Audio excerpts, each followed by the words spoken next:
Hello and welcome to the Three Blind Mice podcast, episode 15, a very, very special episode. We have a special guest, which Don's going to introduce in just a second. But as always, I'm here with my two crazy cohorts in crime. Jim sounds like Georgia Borgia, and Don Nardo Nardecchia. How you guys doing today? It's a wonderful day. Yes, It's a sir, it great week. is. Sun is Nice shining, and feels cool like in football Norwalk. outside. All right, now we're going to jump right into this. Click like and subscribe to the Officials Tales on YouTube. Type in the word Officials Tales, you will definitely find our video. And our Facebook is Three Blind Mice. So without further ado, we're going to bring on a special guest, an NCAA head ref in the ACC. And I'm going to let Don go right ahead and introduce him. And away we go. Okay, gang. There we go. Hi, Riley. There he is. That's Riley Johnson. He lives down here in Seneca, where I am, and true to what we always preach about the brotherhood of officiating, no matter what sport, no matter what country where you are. The officiating is truly a brotherhood. And when we got down here, I was actually talking to the guys from the water department. Came down to make sure my water was on and running right. Got to talking, and when they asked me what I did in Ohio, I said, well, I also officiated high school football for 39 years. And they said, oh, you know Riley? And I said, who's that? And he goes, Riley Johnson. He works for the city down City Hall. He's an ACC referee. Well, it didn't take me long to seek him out because one of his duties with the city be a special events coordinator. And we have a great little thing downtown here on Thursday nights called Jazz on the Alley. All kinds of music from oldies, a little Motownish, um, oldies, light rock, hard rock, something new every week. And that has been Riley's baby for a long time. So we talk there and we have been best of friends for a long time. It's just that referee thing. So, um, uh, you know, what's Did he your pay you to status now say as an that, ACC referee? Riley? Checks in the mail. Checks in the Yeah, mail. yeah, Checks in the Yeah, mail, we I've heard figured. that one before. yeah, Front row tickets to the football game in Court, yeah, court, basketball, right? courtside seats. Yeah, I yeah. figured there Courtside was seats. Yeah. something, yeah. Um, I so, figured. Riley, how long you been working in the ACC? What's your status right now? Let's see, this is going on my 12th year in the ACC. I started in the Southern Conference, which is our 1AA area down here, and spent about 8 years in the Southern and went to the Sun Belt Conference for about 3 years and came in to the ACC after that. So, yeah, and it's been a great run. And like you said, Don, a brotherhood. I've met a lot of people, been very blessed, seen a lot of places in the country I probably never would have seen unless I was doing this avocation, and just love it. I love being around the game. Excited about it. We're starting next week. Um, our season, actually, the ACC officials will be working the week 0 game in Ireland. Cool. Florida State's playing Georgia Tech, and we'll have an ACC crew there. So, and then we get started the following week on Thursday, Friday, Saturday. So next weekend, week 1 is a busy weekend for our conference. I mean, there's games starting on Thursday and going all the way through Monday. So a lot of football on TV. Yeah, that Ireland game sounds like it'd be a really cool place to have your post game review. Yeah, a pint or two. That's Yeah. one thing. I work for a great supervisor, Alberto Riveron. You probably recognize that name. Mm-hmm. He's a former NFL supervisor of officials. Mm-hmm. He's our boss, along with Brad Allen. That's my direct boss. He's the referee in the NFL right now. So, but I think on our conference call, he said, "Hey, be serious for about 3 days, and then take the other 3 days and have a good time." So I think that's what the There you guys are go. doing. Yeah. Yeah. Well, for our young officials, Riley, in your experience, what's it take to get to where you are? How did you do it? How did you move up? What positions did you do? Um, you know, let them know it's the grind. That's what we It keep is. telling them. There is no quick path. There's no American Idol. There's no official idol where you go on and be seen one day, Right. and then you're at the big dance the next day. So no, you're exactly right. It's starting with your local recreation department, Pop Warner, whatever it might be. If you are a player from the game, that's great. If you just love the game, That's another reason to get in there. Start with the 10-year-olds, the 12-year-olds, and work your way up. We are in dire needs of officials in the state of South Carolina. We're just not getting them. We have ads running on Facebook, ads in the paper and magazines. We need officials.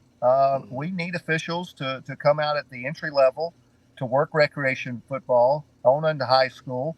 And once you get there, you start meeting people. And when you meet people, they'll give you an access. You can send your resume in, go to a tryout. Go to a tryout.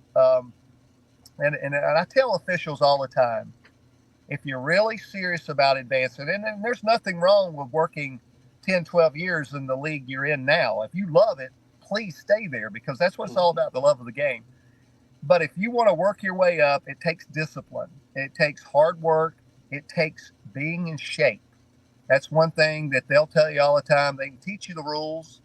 They can teach you what not to call, what to call, but they can't teach you the look. The look is something you got to take to yourself. You got to say, hey, look, you know what? I'm going to skip dessert. I'm going to start working out. I'm going to eat right, get in shape, look the part, and then go on from there. But in whatever level you decide to work it at the best. And I promise you this, you will be seen. Once you get to high school, small college, there will be somebody that sees you that says, hey, why don't you come to a tryout? We're holding some tryouts here in the ACC, and we'd love to see you work.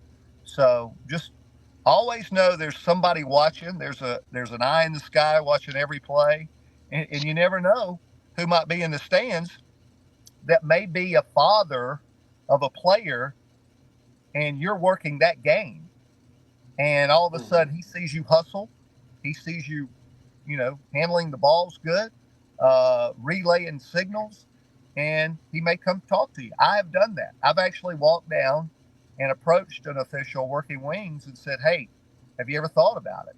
And, he reached out to me, got some information. I don't know where he is today. I hadn't seen him since last season, but I'm hoping to see him a couple of high school games I'll be able to go to. And if I do, I'm going to follow up. We've exchanged emails and texts. But just, start with the basics, learn the rules. I thought I knew the rules because I played high school and college. Yeah. You don't know the rules. I'll tell you that right now. No. You get in the rule book and you realize, wow, I don't know half of what I thought I knew. But, just have fun with it. And like Don says, it is a great fraternity for life. It's for life. It's not you work 5 years and never see the guys. No, I've made friends all over America, whether it's the Arena Football League. I worked the Arena Football League back in the day. And I have friends from San Jose all the way to New York. So it's a great thing. If you are a young official, we need you.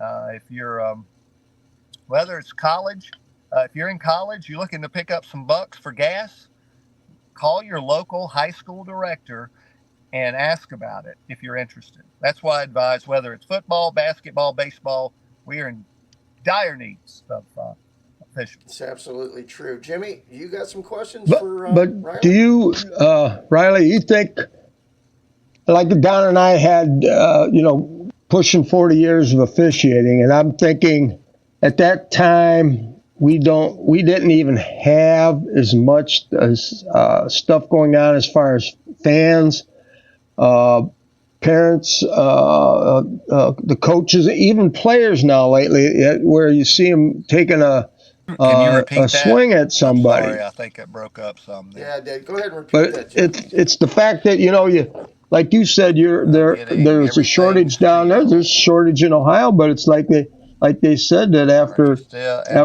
somebody going into their third. Hang on, guys. Hang on. Okay, Riley. Somebody going into their second or third year of officiating. They're wanting to get out. Like 80% of the people wanting to get out because they don't like the yelling and the stuff that goes on. I mean, I've been on Facebook from time to time and see some of these parents come out on. I just saw wrestling the other day. The guy come in and he was twice the referee's size, and he give him a shove from behind. But this referee, his full-time job is attorney. Yeah. Ooh. Yeah. Well, Well, he got him. And you're correct. That is a problem with the social media of today. They're able to instantly get on social media and tell their opinion, whether it's right or wrong, and that is hurting some of our officials. But it's obstacles that you got to go over. But once you get them and know how to handle it, I'm never going to please anybody. I mean, you Google me at some of these places, and you'll see videos of people throwing bottles and whatever, spitting on me. But it comes with the territory. That 15 seconds does not replace the 3 hours that you have with your crew. And you can think about so many other better things than thinking about that. So, yeah, it's going to be a part of the game because we just have access to instant media. But just look at there's so much more good stuff than bad stuff. I know the bad stuff people click on more, but it's getting out there and enjoying the day, and being part of the game. I mean, there's nothing like coming off a game, going to have dinner with your crew afterwards and just swap war stories and stuff. That's all part of it. So, Sure is. So, Riley, did you get the opportunity to read our book? What a salesman we have in Jimmy. I have the book. I have it. I want to read it. I want to read it when I can read it and not just bits and pieces. Skim through. But I got plans to. Okay, I just, because these guys, somebody said that they were trying to figure out why that Don and Rick always picked on me, and I said, well, I'd work construction, so right there's a step over these guys, and if Don and I picked on Rick, he'd cry, and if Rick and I picked on Don, he'd cry. Well, I don't know what to tell you. You've seen the game show The Weakest Link, right? Yes. So, you're going the wrong way. So, does the NCAA See, Jim's have, backwards too. Yeah. There you go. Does the NCAA have a massive amount of rule changes this year, or just some editorial changes? No. The biggest thing you're going to see this year is the 2-minute timeout. Okay. We are adopting. It's not a 2-minute warning. We don't call it a warning. It's a 2-minute timeout in college. And one of the things that the coaches are working with, it's basically you get an extra timeout each half. And all the scrimmages, I've done about 9 scrimmages preseason this year. Okay. And all the questions were about the clock. So not anything about this year the coach can call plays. They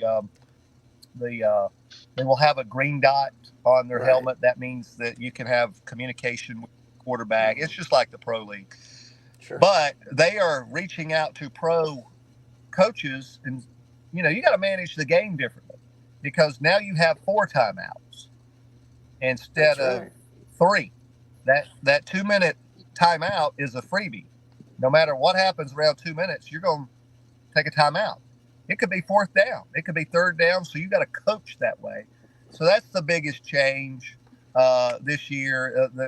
I've been asked this: the kickoff rule you're seeing in the NFL, we're not adopting that this year. So we're still, it's old-fashioned kickoff from the 35, and we play football. But not a lot of changes. Mostly the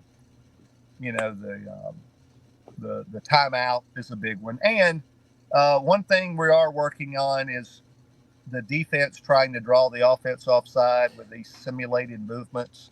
Right. We're going to end that. We're going to get that out of the game where they try to run up and do a quick herky-jerky motion to get the offense to react. We want to get that out of the game. And, so hopefully that won't be a problem. That hadn't came up as much as the clock, believe it or not. I thought we'd have more about stemming. And that's the definition of the guys doing that, the stem play where they'll holler move or whatever, and they'll slide and get the offense to react. I thought we'd have problems with that during the preseason, but nothing. They were more interested in timeouts because the 10-second subtraction now, it used to be in college last year, under a minute, you could have a 2-minute or a 10-minute or, a 10-second runoff. But now the 10-second runoff starts under 2 minutes.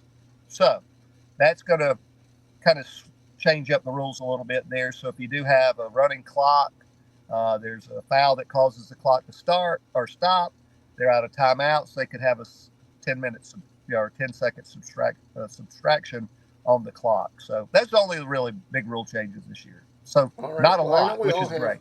Well, that's great. I know we all have like maybe one question for you. I know you gotta go here, and we really appreciate your time. Yep. Thank you, guys. By the way, I love this. Thank you. Yeah, and mine, I'll just delve right into it. I looked into I've always been curious on what triggered the video review besides the coach calling timeout and going crazy on the sidelines.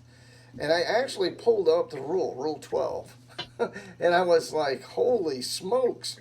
I'm very. I was like, "Wow, this is crazy. This is like But I think my question is, what's your feeling on it, and how often has it affected you and your crew? The video review. It's great. I mean, we want to get it right. At the end of the day, you want to leave the field and get it right. Now, the one thing that we do differently than the NFL, we have a replay official that looks at every play. Every play. Now, in the NFL, you got to challenge it. Now, the coaches will challenge, but a lot of times to prevent them challenging a play, we'll tell them, hey, the play has been cleared. You're welcome to challenge it. It's going to cost you a timeout.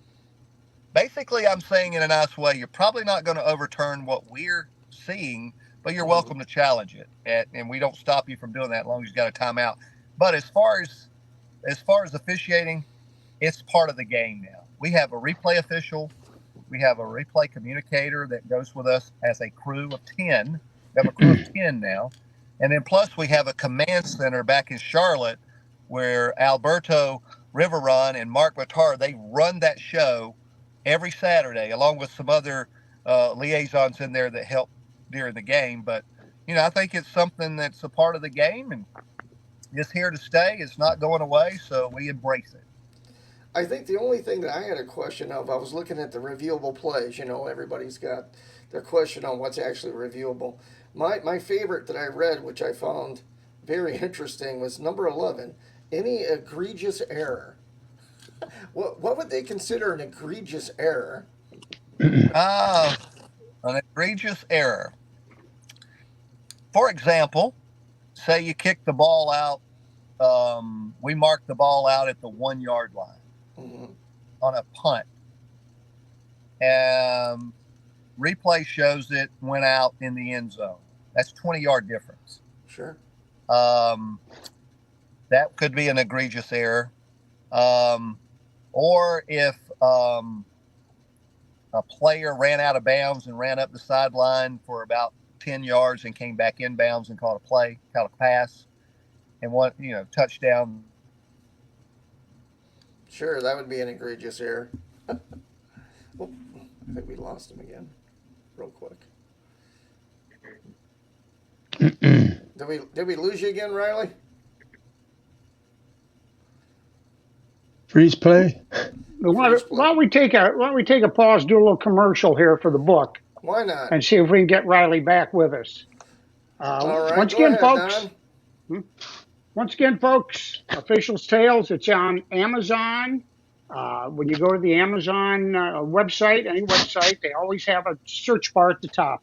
All you have to do is put Officials Tales book. It'll take you to the website. You can look around a little bit. You can see there's 3 or 4 reviews on there now.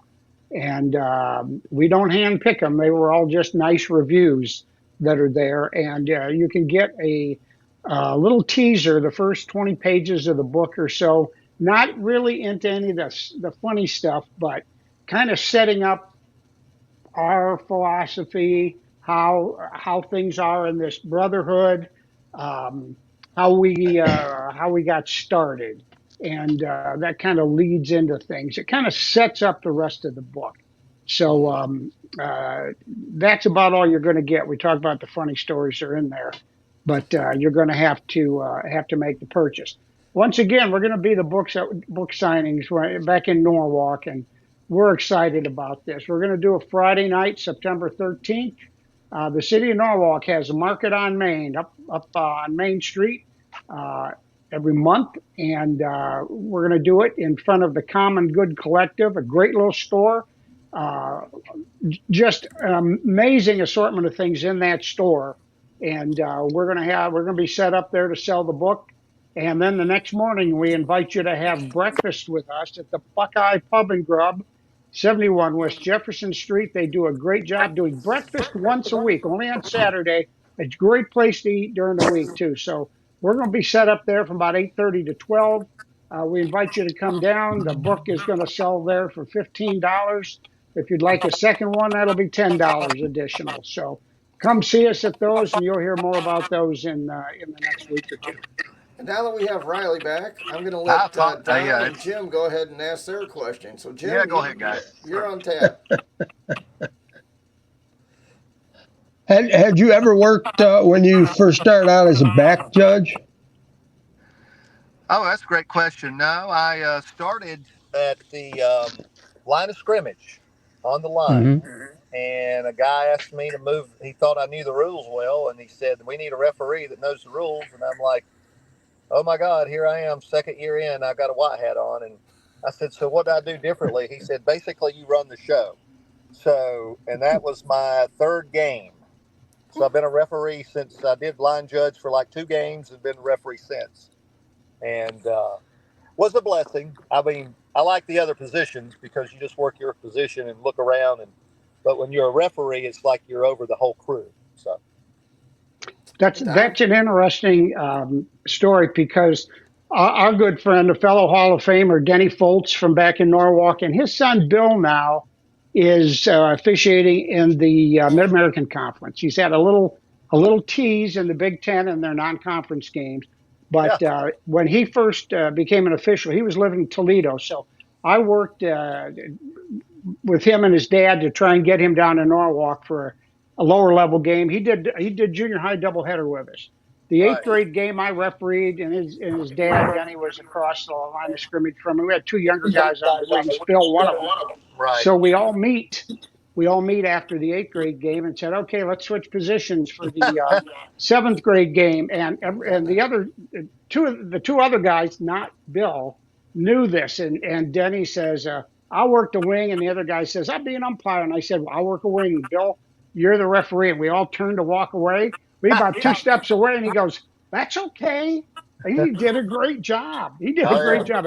Every collegiate crew he's been on, he's been their rules guru. So, and we will have Denny and Bill on together later in the season. But that's amazing. That's how that happened to you too, Riley. Yeah, and speaking of Bill, he actually had a tournament game, a bowl game last year, and I can't remember, it's a lower level bowl. Okay. But he had a crew saver call from the corner. It was great. Nice. I mean, he actually saved his partner a lot of embarrassment. So, nice. Let's see, Riley, you have any stories you want to tell us in closing here? I get that all the time, but I want to tell a true story because a guy that I love so well, he is a coach. He's very good at startup programs. He was a head coach at Furman. If you've heard of Furman Paladins. Then he went to Mercer in Atlanta, started that program. Then he worked with Napier at Louisiana Lafayette as an offensive defense coordinator or something. Bobby Lamb. I don't know if you've ever heard of that name, but he's at Anderson University now. They just have a startup program. This is year 1 for Anderson. So he was at Furman. And if you know anything about our area, Furman and Wofford College, they do not like each other. It's basically Michigan, Ohio State, Clemson, Carolina, North Carolina, NC State. So I had that game, and it was an opening drive, and Bobby, who I love dearly, and he, it was an exciting game. The place was sold out. It was a lot of fun to work, and we had a play where he didn't agree, and that happens, and that's nice, but there's ways to handle it.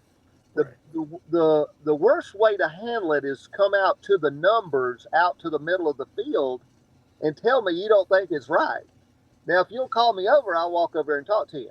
So I flagged him, and he could not believe I didn't give him a warning.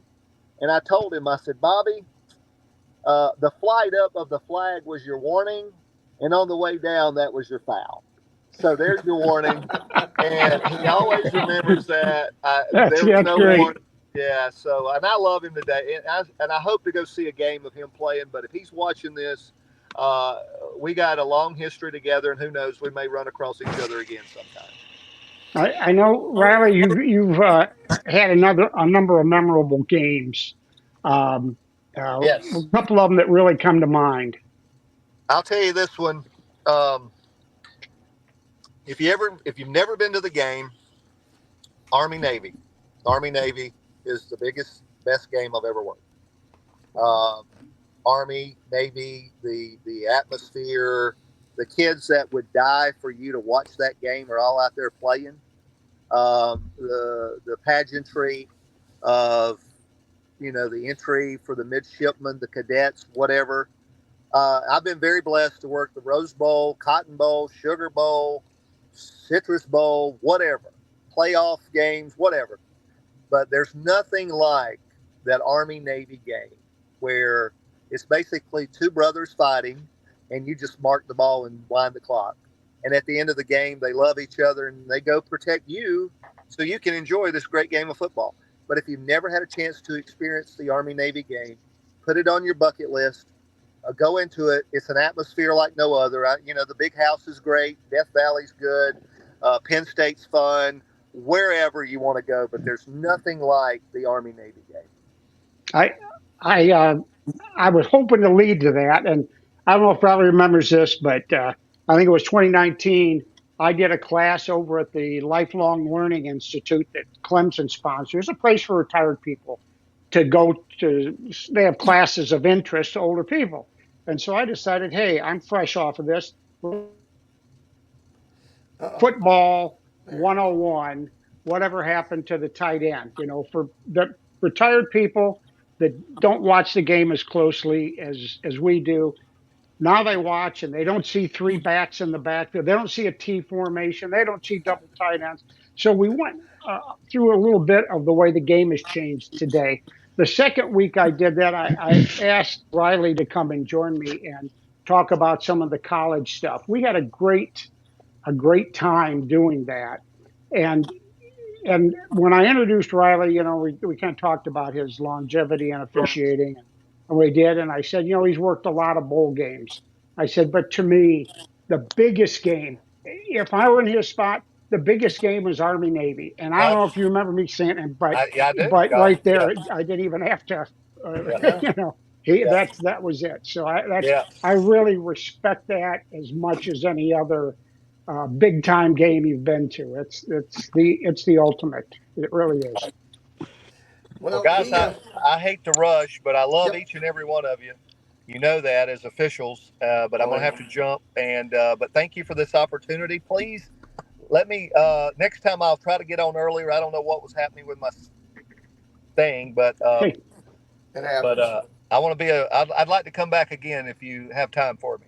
Absolutely. Well, we'll look forward to doing that down when things get a little chippy down towards the end of the season. Maybe we'll see if we can. November. Yeah, you betcha. November 1st. That's when they lose. That's when everything gets a little tighter. Yeah, and you start seeing that smoke coming out of the mouths down here as it gets a little chillier. While you guys are freezing up there, it gets chilly down here. But thank you, Riley. Thank you so much for joining us. Great to have you. We'll have you back again. Take care. Thank you, guys. Y'all the best. Thanks for being with us. See ya. Yeah. So, I'd love to have Riley back when we're going to review some video from the college game, and boy, he would be a perfect guy to ask those questions to. So just remember our book signing. We did do a quick blurb about that.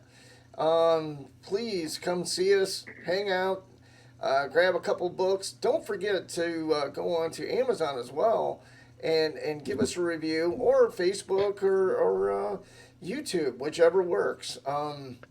Boy, we'd love to hear from you.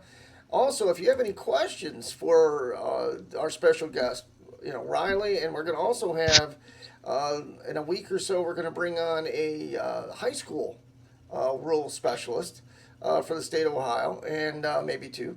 And hey, give us some questions. That way we can maybe get something answered that we wouldn't even think of. Hey, So here's one more thing, Rick. To all the people back in Norwalk that bought books from us from April to now, we've been kind of low key, just asking friends, trying to get some feeling about it. But this situation with the buy one for 15, get one for 10, because you took a chance on us early on, we're going to honor that. Buy a second book for $10 if you bring your book. Bring your book with us and with you, and we'll give you another book for $10 if you liked it. You don't want to give it away to somebody, but you have someone you'd like to buy a present for, a Christmas present, Father's Day present, birthday present. By all means, put that weekend, the Friday the 13th, at the downtown Norwalk at the Common Good, and the Saturday the 14th. Have breakfast with us down at the Buckeye Pub and Grub. Jimmy, you got something to say in closing? I think it's all been said. It was good having Riley on today to talk on some of the things, but I was under the impression that the college was gonna do the same thing as the NFL, because I've seen a couple of those, and I'm thinking, it's just kind of weird seeing the players stand where they stand to get ready for the kickoffs. It's not the same. Well, I watched not one the on. same. I went and had lunch with some of the folks I work with. We're gearing up to head back to school again next week, and so we had lunch down in a little downtown Clemson place, and they had the Falcons' most recent exhibition game on. And there was a kickoff coming, and somebody caught it. So we all watched that, and I told them, I said, what I'm expecting to see sooner or later is they're going to start that return to one side of the field, and they're going to turn quickly and throw to one straggler that's on the opposite side.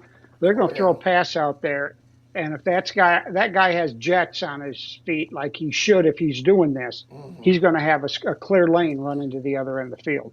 Because I think through the preseason, everybody, when the ball is caught, returners and the kicking teams are 5 yards apart. So once they start to move, they're going to really react to first movement. If they start to go left, everybody's going left. And if somebody fakes going down and then looks up and see the wide guy going, he's going to loop out there and look for that. And it'll happen soon. I got a feeling. And then then we're going to have fun with that thing. It's watching paint dry now, but I think there are some options, and nobody wants to pull it off in an exhibition game and show the future opponents that. So yeah, you I still think that's going to provide some fun.